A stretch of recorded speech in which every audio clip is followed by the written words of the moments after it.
Okay, we're back live with another Between the Pages book chat, and today we have fantasy author Richard H. Stevens with us, and we're going to be discussing his series Legends of the Lurker. Did I get that right? That's right, yeah. Okay, so I'll let him introduce himself, so take it away. Hi, I'm Richard H. Stevens. I'm a fantasy author. I've been writing, well, probably since I was 9, but I started writing fantasy when I was 17. And I had a couple careers and 5 kids, and my writing career kind of got put on the shelf until I was 50. At that point, I retired from our local police service, and I started writing full time. And because of the book that I was writing originally, I never wanted to write to market. As I say, I wanted to write what I wanted to write. And I was always told you need to write to market if you want to make money in writing and stuff like that. I wasn't going to do it. And because I write fantasy, a lot of people suggest I write about dragons. And dragons had nothing to do with my books. So about halfway through book 3, ever since I was 17 to the time I was 50, the 2 main characters, they were going to make it to the end and they were going to save the day. Halfway through book 3, something happens to one of the main characters and the whole storyline got thrown out the window. And all of a sudden the dragon came into the story. And because of the dragon coming into the story, I decided I needed to let the readers know why there are no dragons for the first 1,000 pages. And so then the idea for Rika's Flight came into mind. And it's a story that takes place 500 years before that story that I started writing when I was 17. And the Legends of the Lurker was born. So that was it's a story all about what happens to the dragons. Oh, that sounds cool. Dragons are popular on this show, so... Yes, and and I love writing about dragons now. It's like I've got T-shirts made and everything else, but it just took me a bit to I had the muse, I had to have the love to write about dragons because at the time I didn't, and I do now. I'm fully invested. So yeah, I think you're like the 3rd or 4th dragon author we've had on the show. Oh yeah. So I guess I am right in the market now, and like I say, I didn't mean to write to market, but it just happened that way. Yeah, a fortunate fluke, yeah. Yeah, fortunate accident. Exactly, yes. And it totally threw me off guard because for probably about 33 years, I knew the ending. I always knew how the series was going to end. And then when that one character went and did something just totally off the wall, it just threw the ending right out the window. So I had to come up with a new ending. And there's the Dragons game.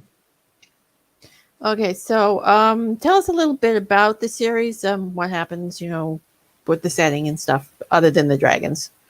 Okay, so the Soulforge Saga is my original series, and so this takes place. All of my books take place in the same universe, and they all take place in the same kingdoms and stuff. The kingdoms change as different kings or emperors come and go, but this is 500 years before, and the story starts out with Rika, and she's 6 years old. She's sitting on the side of a hill overlooking the ocean with her grandfather, and she points at a bird in the sky or a butterfly, and she says to her grandpa, he says, can I fly? And her grandfather, being a grandpa, encourages her dream of flying.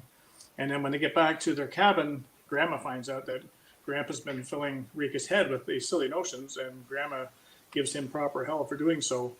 And the story progresses as Rika starts growing up, and her grandfather, who is her mentor, I don't spoil the story for him, but something happens to him, and Rika becomes aware of the fact that there are still dragons around. And everyone makes fun of her, they ridicule her, they bully her about her dream of flying. They say she's there's no way a person can fly. And so with her grandfather out of the picture, she wants to follow in his footsteps and join the dragon hunt to protect her village from the dragons. So as she's getting older, she's become more aware of what's going on around her. And she tries to join the dragon hunt, and it's kind of an all boys club, and they laugh her out of there.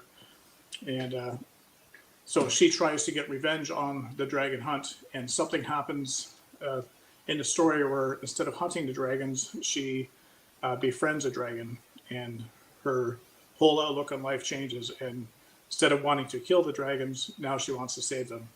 And she finds out in the interim that the king has put a mandate out in the realm of Zephyr to kill all the dragons because he wants men to be at the top of the food chain.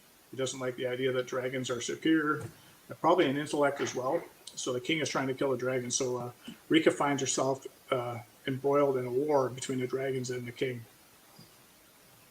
All right. Well, that sounds interesting. So tell us a little bit about Rika. What's her personality like, her flaws, her best traits? Rika is very determined.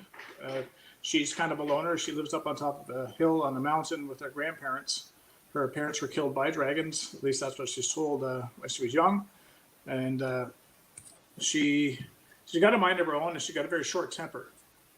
But she loves nature, and she loves running around. She loves exercise and everything else. But she doesn't get along too well with the village children, because the village children mock her again for her dreams, and they mock her for who her grandparents are.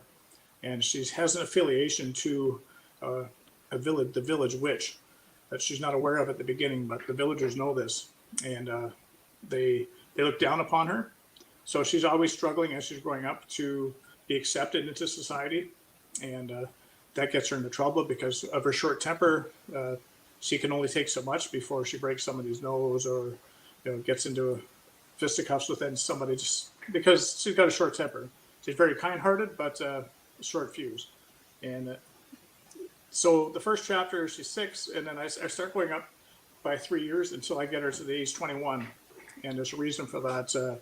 The dragons mate every 3 years, and with the mating festival, certain things happen in the village that the dragon hunt comes into play every 3 years, because they want to try and reduce the amount of eggs that are born. And I don't want to give away too much of the story, but Rika is very mild mannered, really, other than her short temper, and she basically sticks to herself because she's shunned by the villagers. Yeah. So the world setting, is it based on medieval history, or did you mix in other things with it? It's based kind of on a medieval uh, framed, I guess. It's its own world. It has nothing to do with Earth, so it's its own world. I do talk about religion just briefly, but religion's always in everything medieval. So there's a little bit of that in there, but it certainly doesn't mention too much throughout the books. It's just part of life. The same with kings and that. I don't go into a lot of the politics of the courts and stuff, so we don't spend a lot of time in the castles per se. In book 2, we do visit a couple of castles, 2, 3 castles in book 2, but there's not a lot of politics in it. It's Rika's The Legends of the Lurker is all about Rika's adventure and her quest to save the dragons from extinction. So, what was your the hardest type of scene or hardest scene for you to write in the series? I find the transition scene sometimes between, I know certain things that are going to happen to her. I'm a pantser. I'm a full-blown pantser. Uh, normally know the end of the story, and I know the very beginning. I open up a door and I just kick the character outside, and I follow through her eyes or his eyes, and we explore the worlds together. We discover the worlds together, and they determine what kind of mischief they're going to get into, what kind of trouble they're going to get into, and they generally determine how they get out of it. I just write the stuff down as I go. I'm not a plotter at all, but probably transition scenes, because as I'm writing, I'll start thinking these different scenes that's going to help propel me toward the end of the series. And so I got to get to these different scenes, like these mini climaxes, and to get to them, she has to go from A to B, but you have to fill in between A to B. And I try to, I worry that I don't want to make it boring for the reader or whatever, but she has to grow up. Like in Rika's Flight, she starts at 6 years old, but the story doesn't really happen until she's 21. But there's significant events that happen when she's 6, when she's 9, when she's 12, when she's 15, 18, and when she hits 21. So the transition scenes are probably the toughest thing for me as an author. Is just trying to keep them exciting and not fill in too much to bore the reader, but just to bring the story along. Yeah. And probably the sad scenes too. There are sad scenes, like emotional scenes, and even when I reread them or edit them, it still brings a tear to my eye too. So sometimes I do live reads on Facebook, and I struggle to read through them because I can feel the emotion invested in it. Okay, so what's your favorite type of scene to write? Oh, definitely the climate, any kind of climax scene. So, whether it's the end or the mini climax scenes, not every chapter has a climax to it, but every chapter is building towards these mini climaxes, these mini events that happen throughout the story progress the story along. So those are my favorite. It doesn't have to be necessarily a fight scene, but an exciting scene. But they generally, when you're writing fantasy, it turns into some kind of fight scene. Yeah, It doesn't have it to be swords does. to swords. It doesn't have to be swords and magic all the time, but there's definitely some kind of battle going on. Yeah, I mean, sometimes it's just arguments between characters, Yes, but no, for sure, yeah. And those I can just whip off, a few thousand words in no time. But when I'm between those scenes, sometimes the writing gets a little slower. okay. So, what kind of antagonist does the series have? Is it just sort of Rika against the society, or is there a main character antagonist?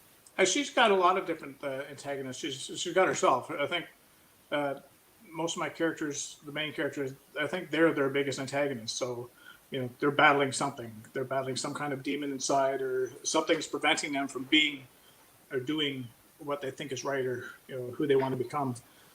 Rika, of course, is battling for acceptance, and she's battling to find her way in the world. And the there's a lot of backstory about Rika that she has no idea until she meets the village witch as she gets older, and the village witch starts filling in, who she really is. But she had no idea who she really was, and so there's that. And then there's society where she's fighting to be accepted, and then she's fighting against the king because it's the king's edict that's wanting to get rid of the dragons. But her main antagonist overall would be the Dark Heir, who's one of the princes. He's the second in line to the throne, so he's not the favorite son, but he's a dark prince, and he is like the enforcer. He's like the assassin, and he is the one that goes after any of the usurpers, like Rika becomes. So anyone who's trying to go against the king, uh, the Dark Heir comes out and tries to deal with them. So I guess Prince Jaquad is the actual prince's name. He's probably her main antagonist. Okay, so that's an interesting choice to make the second son the like the main antagonist, or as close to Yep. the main antagonist. So why did you go with, say, a second son as opposed to the heir to the throne or even the king? Because I want my antagonist to have some depth as well. A lot of times your antagonist is just an evil person. There's a lot of times it's never explained why they're evil. I don't think anyone's born inherently evil. There's things that happen through our life that dictate whether we're good or bad or indifferent. But so the second son, one of the reasons he is more villainous than the first son or the king is because he knows that the kingdom will never be his. So the king dotes on the first son, and the second son is very jealous of this, and he wants the power for himself. So he wants to ascend to the throne, and he knows, unless something happens to his brother, there's no way he's going to achieve the throne unless his brother dies ahead of him at some point. But so he has an internal conflict as well. So I felt that it gave the antagonist some depth as well. It made him into a character that you could kind of feel for, even though you don't like him because well, some people might like the antagonist, but you don't like him because of what he's trying to do to Rika and what she's trying to do. But you can feel for him, and you kind of understand why he's the way he is. Okay, so are any of your secondary characters a little quirky or scene stealers? A lot of them certainly want to become the main character. I think as I'm writing, they try to take over. I've got a dwarf giant. So the mother was a giant and the father was a dwarf. So he's actually the weapons master in the king's court. And Rika gets involved with him, and she laughs. He's 7 feet tall, and he's massively built. He's built like a dwarf, but he's huge. And when he tells her she's a dwarf, or he's a dwarf, she laughs in his face. Like, how can you be a dwarf? And then she bumps into his brother, and her brother comes up to just above his waist, or her waist. And it's just kind of a comedic thing between the two brothers. Is the one inherited the father's stature, and the other inherited the mother's statures.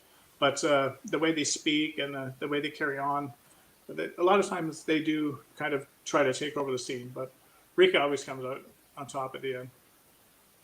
Okay, so do you have a favorite character?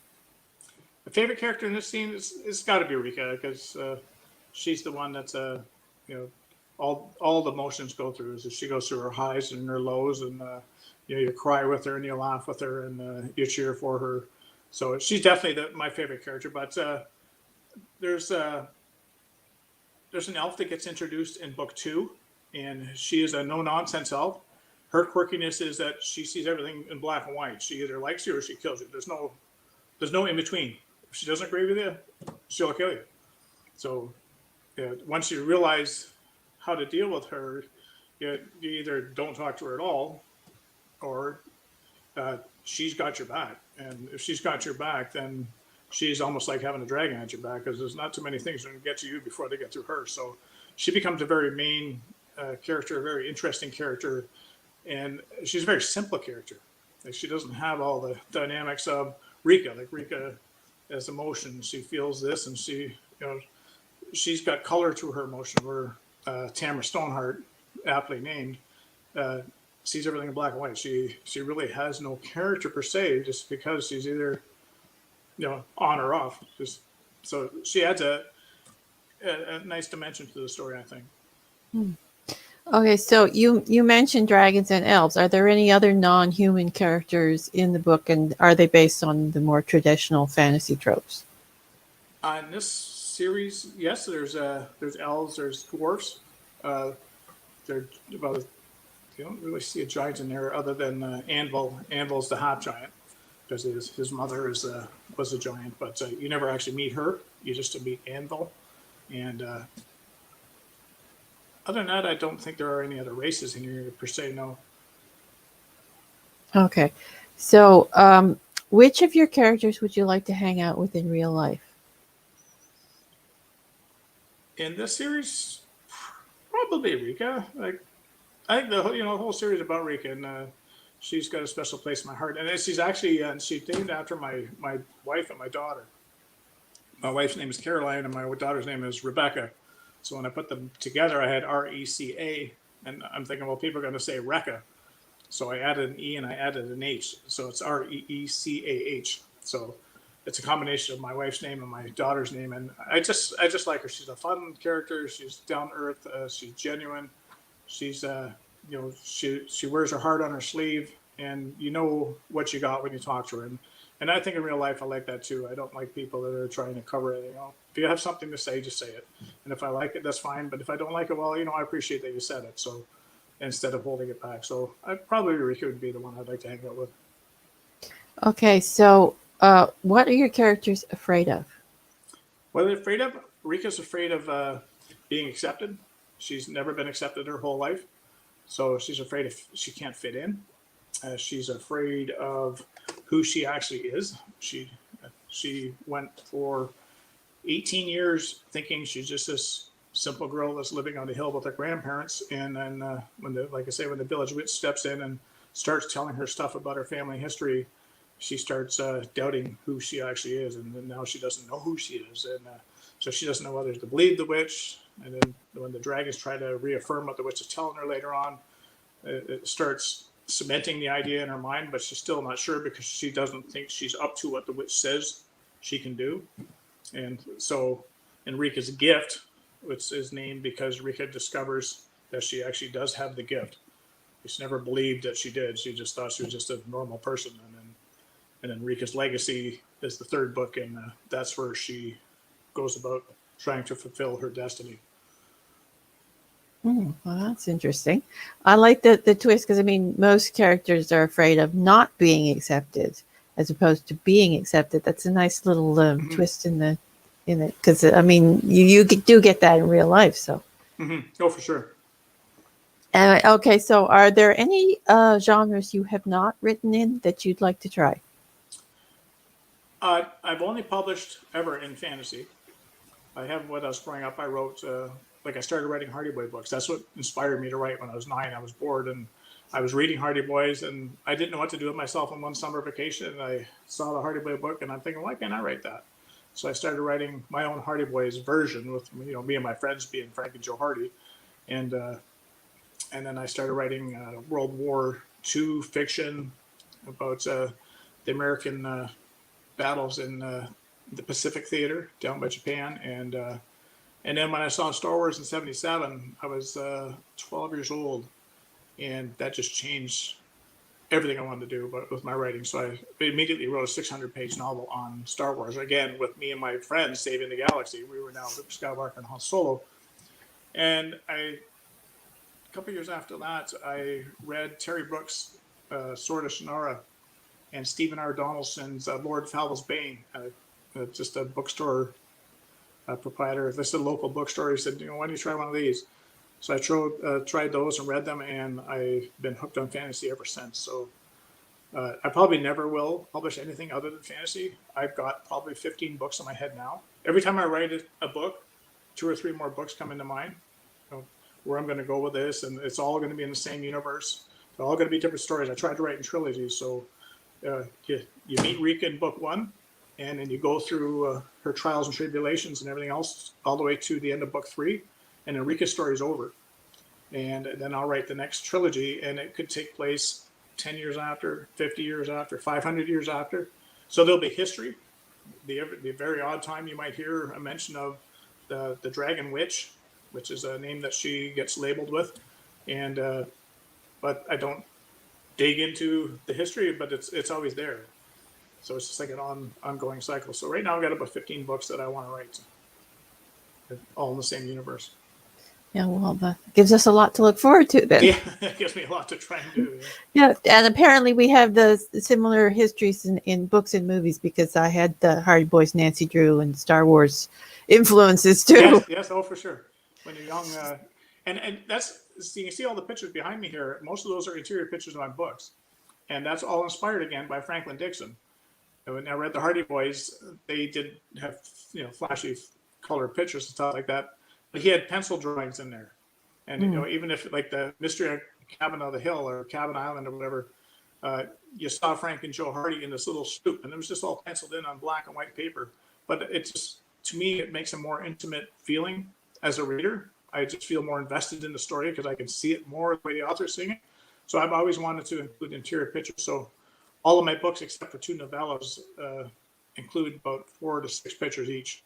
And if they're ebooks, then they're full color, and if they're print books, they're black and white, because it's too cost prohibitive to print them color. Yeah, it is. No, for sure. Yeah, because if you print 1 page color, they make you pay for the whole book. Yeah, that's just the way it is. So. Yeah, which is a shame, because I mean, you'd love to do color pictures, but you don't want to charge an arm and a leg for the readers to buy it. So yeah, that's right. Yeah. Anyway, so I think we'll wrap up here. So why don't you tell everyone where they can find you and your books? Okay, right now, because I'm with the Kindle Unlimited program, I'm strictly on Amazon, and you can find the Legends of Lurker by looking up Legends of Lurker, and the Richard H. Stevens sometimes populates. Since I'm in Canada, a lot of times we don't get the same oomph through Amazon when you're looking for us. So, but if you look for Legends of Lurker, you will see Rika's Flight. And the other series, the original series called the Soulforge Saga, and it actually takes place. I wrote these kind of like Star Wars, so I wrote Soulforge first, and it's a trilogy, and it's all about Solarian Matagi. He's a swordsman, and then the dragon comes into play. And as the dragon came into play, I wanted to write the backstory from them, and so this Rika's Flight takes place 500 years before.